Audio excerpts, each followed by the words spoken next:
Hello, everyone. Welcome to another episode of Tune Up. I am your host, Maggie, and today I have someone very, interesting in the studio. He's known by most people as Moses Dixon, but he has another very interesting name, and I want him to, pronounce that name by himself. Hi, Moses. Hi, What's that Maggie, interesting Maggie. name? What's that interesting name? I feel all my names are interesting, so No, Moses Dixon is.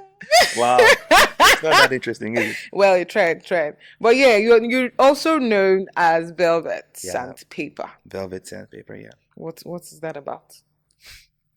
It's my name. How did you come about the name? I think I used to write poetry from a young age. So one time I was looking for a pen name. I have a couple of them actually. Mm-hmm. So it just happened to be one of my pen names. Can you let me hear the other two? The other names are Cervantes. Eh? Yeah, this Okay. father of Spanish language. Okay. I also had a Psycho, but not Psycho. Yeah. Saeko. Just random names, just looking for a pen name. So I had one, Velvet Sandpaper, because it meant through contradictory things, Mm-hmm. velvet and sandpaper, and I liked what it represented.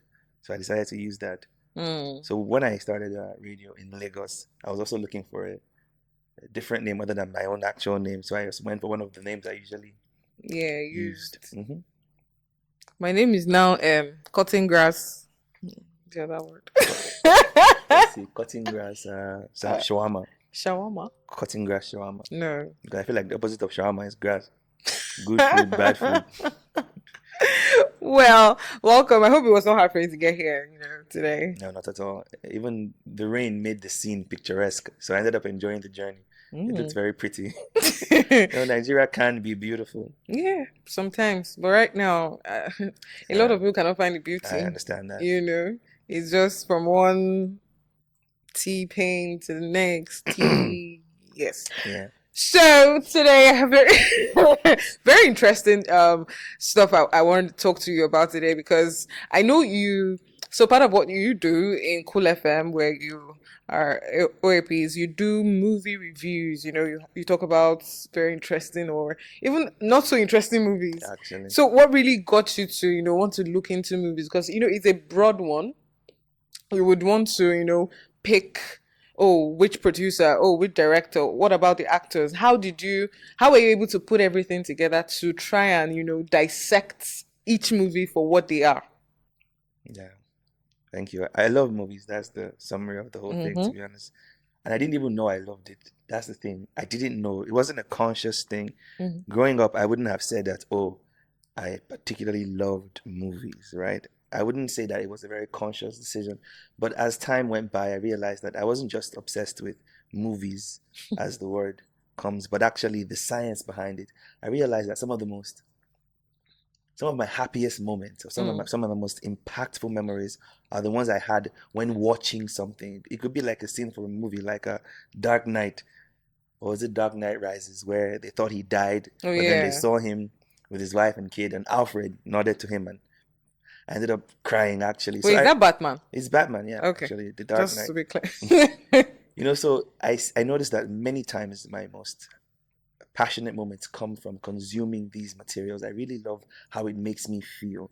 So I started to think about why it makes me feel the way I feel, and the science that goes into making movies that actually make people feel a certain thing. So then you realize that not every movie can make you feel something. No. Some you watch and then you forget about, but some you watch and then you're like, God damn, what did I just say? Like Joker, for instance. Not part 2, heavens no, but the first part changed my life. I didn't even have money then. I don't like I have money now, but I used a good chunk of my salary to go and watch that movie in the cinema like 3 times. Wow. In the space of a week. I watched it the first time. I couldn't sit in the cinema. I had to leave because it was getting too much. And it didn't help that the score and the whole thing was so psychological. So I had to leave. And I couldn't finish it. And I had to come back again to watch it. And then I watched it and I couldn't believe my eyes. And I had to come back again just to be sure Just that to show you. Exactly. That's the power of film. I realized that it's more than just setting the camera in motion and letting people do what they do. But there is something magical about movies. And I couldn't resist that magic. And then when I was looking at the things I love the most, I came to radio. And I don't like to talk about things I'm not interested in. I realized that I perform better when I function properly when I'm in the space I'm interested in. Yeah. I'm terrible when I don't care, because I wouldn't just convince myself why I should be doing it. Yeah. But you see, for movies, it's natural because I love it so much. I realized that, okay, let me talk about what I love, and that's film. So I've been trying my best to not to criticize, but to maybe Yep. analyze movies in a Analyze, certain yeah. sense, because I'm a creative myself. I act, and I to some extent I have made films. It's crazy, but I've I know, actually right? directed pictures. So I now realize what it takes to make one. So I'm not really keen on cutting someone else's hard work I to mean, shreds. So I'm more like analyzing why this is enjoyable and why it's not enjoyable. But I guess you can call it criticism, but yeah. that's not really how I approach movies and whatnot. So you mentioned that you've directed pictures. I want to Crazy. be sure. Is it movie or is it like a short film Series, series? Okay. series, and I think basically I've worked in media for 8 years plus now. Yeah. So I've been on sets. I've been able to, speak to the director and the scriptwriter. So in different capacities, and I've also acted. I was in a picture. I think I shot a picture recently. It's coming out soon. So I feel like I'm very much in the ecosystem You at know, all facets, and it's not usual to find someone who is in front of the camera who also enjoys being behind it as well. But I am that guy. I like to talk about it. I like to criticize it. I don't like to use that word, but you get the idea. yeah, I just like to be in just that dissect. world, really. Yeah, I like it. I've been thinking about acting, but a lot of times I just start to laugh. Why do you Like I'm laugh? just doing now. Why I do you feel do that? like to get into character of something I've read, it could be very tasking for me, and it's not anything. I feel like it's just not me. Is that normal, or I'm just not taking it too seriously? I know sometimes I am too playful, but is there something I must do? It's normal to think that it's not for you. A lot of people are shy. A lot of Yeah, people are, you know, cautious about expressing themselves, especially when they're afraid of yeah. failing or looking a certain way. But according to my favorite director, Mike Nichols, everyone can act. And I do agree that everyone can act. Oh yeah. In fact, let me take you back. Now it's even simple, or right now it's even complicated. I don't even know if it's simple or complicated, but listen, it's changed the way people scout actors and the way movies are made. Back in the day, there was a system, a studio system, the big studios, the Paramounts, they had entire spaces dedicated to where actors would live, practice, and thrive, and they built sets. And, acting back then, if they found out that you had a good face, I think a director, I think is it Louis B. Mayer that said all he needs was a good face of MGM, a good face, and he can turn you to a movie star. And it's Yeah. true because you have the face they're looking for. Then they take you to acting school, you take dance lessons, Well, they punctuate your grammar, they make sure you speak well, and then they give you good scripts, tight scripts. And then when all the magic happens, you become a star. Right now, unfortunately, you can have a good face, and because there's overexposure in the sense that there's social media, people are everywhere and nowhere at the same time. It's really hard to get noticed and scouted unless you make reels or just join. You have to be a self-promoter in today's yeah. world to be able to get juicy roles. Or back in the day, being gifted with a beautiful face like yours could get you in Oh, front of like the camera. yours. It's no longer enough to be beautiful now. But I feel like Yes. in the sense of it, in the biggest sense of it, everyone can be taught to act.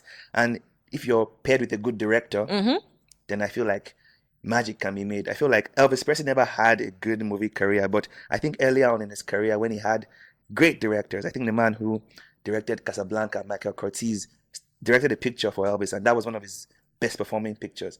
And he wasn't conventionally a good actor. He was a better singer than he was an actor, but look at Elvis doing the thing. So I feel like so many factors come into play to make a Yeah, good to picture. make a good Director picture. is good, the actor is passionate and ready. I feel like anyone can do the thing, really. So you've spoken a lot about, the Obodo Igbo people of the outside place. What about Nigerian movies? I want to hear you say something about the Nigeria, especially how it is now. There is now a pattern. I see a lot of, you watch this movie, you see this movie, you're like, what's the difference? Is that something that needs to be, do we need to look into it? Because I feel like very soon, a lot of people would start doing what is already on ground. Yeah. Why not? Let's look into more, adventurous. Like I'm still waiting for I mean, we have started saying the likes of Anikulapo where we're going back to our roots, trying to know what happened. But I want to still see more futuristic, like futuristic parts, Sci-fi. sci-fi, hey, something sci-fi from Nigerians. So what do you think? Do you think there's a director in Nigeria that can do that? There definitely are. But like they say, the beautiful ones are yet to be born. I Yeah, feel I'm the one. the ones that are going to change everything, they might be born, they might not. But I think what you said is actually correct. There are a lot of similar pictures being released. But I wouldn't say it's a problem in the sense that almost every industry has, when one thing sells, a lot of people like to latch onto a model that works. That's how business is Yeah, done. Would you want to do what doesn't work or what's at not all. tested, approved, and trusted? But the problem, I feel, why we notice it more here is because we have less films than they do. The output of Hollywood and the output of Bollywood is crazy. And then you might think, oh no, we make a lot of movies, but not on that level. The level at cinema or Netflix standard. Yes. Not many films. We have few studios that really handle these big budget films that get on Netflix and get massive distributions in the cinema. You always see Film One, Ink Blot, Accelerate Television in almost all pictures because Yeah. I don't think we have that many studios really churning out films. That's why it's easy to see that, oh, they all seem similar. In fact, right now, you mentioned Anikulapo. Yeah. We have a lot of epic films being released, epic Yeah, movies in epic that movies. village setting. Yeah. Lesabi, Yes. Jagun Jagun. Mm-hmm. The list is endless. There's another one I can't even recall. There's so many coming There's out. so many coming out. Agechi Nkole. The list goes on. We have seen a lot of epic films coming out, right? That's what's currently raking in the cash. But am I really satisfied? Am I really happy with the state of the industry? I feel like it's to me it's a beautiful place we are in at Nollywood right now.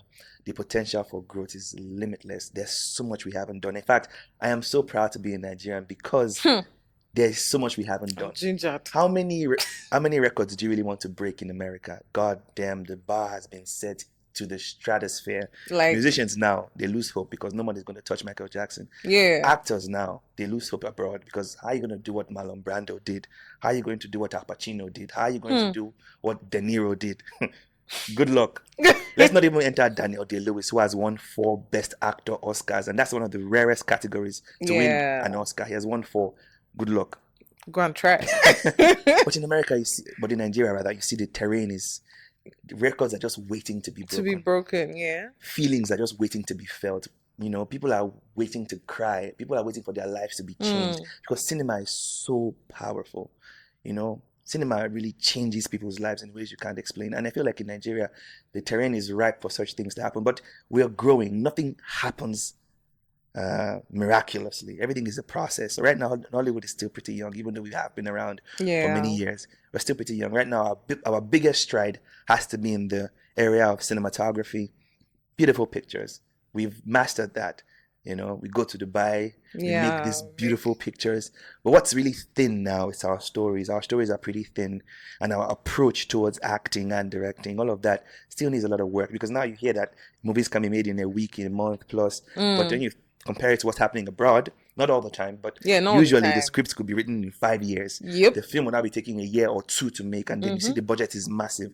And that budget was not based on corruption. If they say they used 200 million to make it, that's not even everything, because they didn't factor in, most times they don't put what they put in marketing.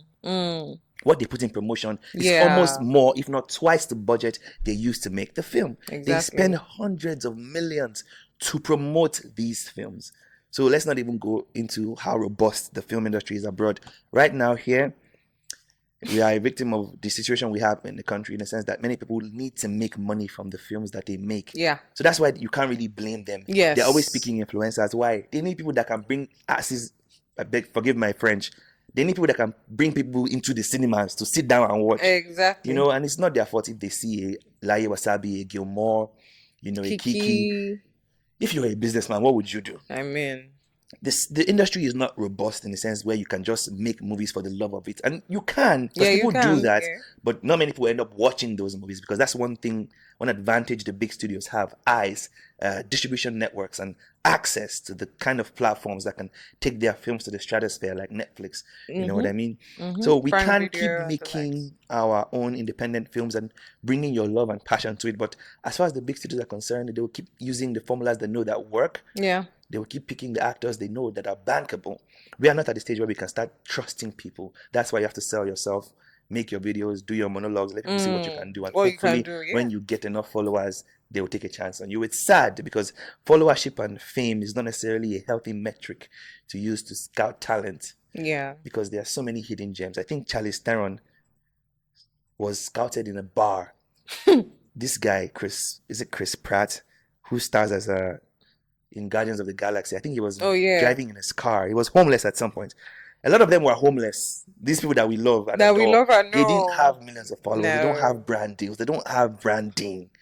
But you see, there are so many diamonds in the dust because of the way things are being done. But of course, things will get better. There will be more money in the industry, and people will take chances. Yeah, on other people. So every problem we have now, if you ask me, is a factor of time. It's only going to get better. Okay. I love your enthusiasm. I love your optimism. But me, I'll keep trying to work on my acting. Favor, you have to help me with that. Okay.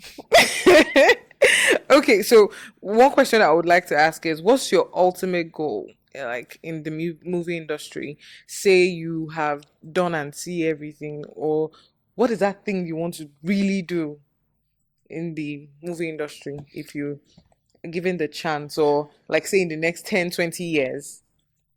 Okay. Now, I don't know. I don't have a timeline, to be honest. Sure. I don't usually see beyond today or beyond tomorrow. I don't even know if tomorrow is guaranteed. So I don't make plans and attach time to them. It's only the feeling. If I get there, I get there, but I don't put So what's your ultimate goal today? Yeah, the goal now. You see, I'm lazy. I consider myself lazier than most people because it takes a lot to be a doctor. It takes a lot to be an engineer. Yeah, it takes a lot to be someone that can build things that will stand the test of time. We are using microphones today because somebody was ingenious enough to give us advancement of this nature. But you see me, as the chicken that I am, I'm looking for an artistic way of expression. I feel like acting, because it's something that can come naturally to you, something that can do, that you don't necessarily have to be the most skilled to do. These people who make these, they have gone to school for it, they have learned and unlearned, but most times acting can come to you as a matter of providence. Look at people like Marlon Brando, who never really respected the profession because he felt like it came too easily to him. So I'm saying basically in essence that I have chosen this path because I feel this is the easiest way to really change someone's life. You know, that's movies, that's film, because I can't tell you what watching a movie like, let's say, Scarface or Godfather did to me. It taught me so many things about life that, listen, what's important is what's important. Everything else is not. Let me explain. The person who made Godfather, Francis Ford Coppola, he was not by any means an established director. He was not the biggest name, but he made a film because he loved films. He was so methodical, so gentle, so precise. And everything that came first was his heart and his intention towards making the film. And now he's going to die eventually because he's very old. You know, he's going to leave us, but that film will never leave us, and forever it will be the gold standard of filmmaking. And then what did they do? Really, they came, they recited lines, they brought their hearts into it, and they will pass, but that thing will live forever. So that is what I want. Something I don't think I have it in me to invent anything that's going to change the landscape of the world. AI is doing all of that, so very soon man's input into really changing the world is getting we're taking a back seat. But you see, I feel when it comes to film, music, and art, that is the one last chance I think I might have, or most people might have, to leave something that never dies. So if you have to pick from being a producer, a writer, or I don't want to put actor because you pick actor fast. Are you sure? Producer, director, writer, what will you do? I was asked this question recently as well on Kosawa Radio with Rex and Sarah Blue. They asked me the same question, and I said, to me, art is like pizza. Yeah, and I feel like there's no first slice, there's no third slice, there's no fifth slice. You just keep picking. Any slice you pick, now you go chop. So I feel like that is what I see art as. Music is on that slice. There's a slice of music, a slice of movies, a slice of history, a slice of technology. I love everything that I can learn. So to me, all of it is in that slice. I can pick directing today, acting today, music tomorrow. I don't see anyone as preferred. Yeah, that's true. I just love art, and art is pizza. You released one song, is it Black Umbrella? Black Umbrella. I got an umbrella. Black leather umbrella. Man, check it out if you can. But I need honest review, guys. I really want to get your honest review, because when I listened to the song, I had mixed feelings. And I told him, and he was calling me a hater. But I'm not a hater. I am a very good critic of music, because I sing sometimes. So Moses, you have a lovely voice. Thank you. But yeah, go check the song out, Black Umbrella by Velvet Sandpaper. Okay. Okay. Thank you so much for coming. I mean, it was short notice, but because of our long standing in the media. Yeah, we go way back. We go way back, yeah. And seriously, love him till I don't know.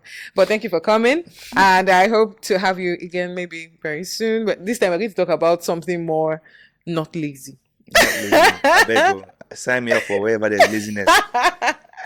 Thank you. Hope you enjoyed this episode of Tion Up. Make sure to follow the conversation on all our socials at Tion Up Podcast. Hope to see you next time. Bye.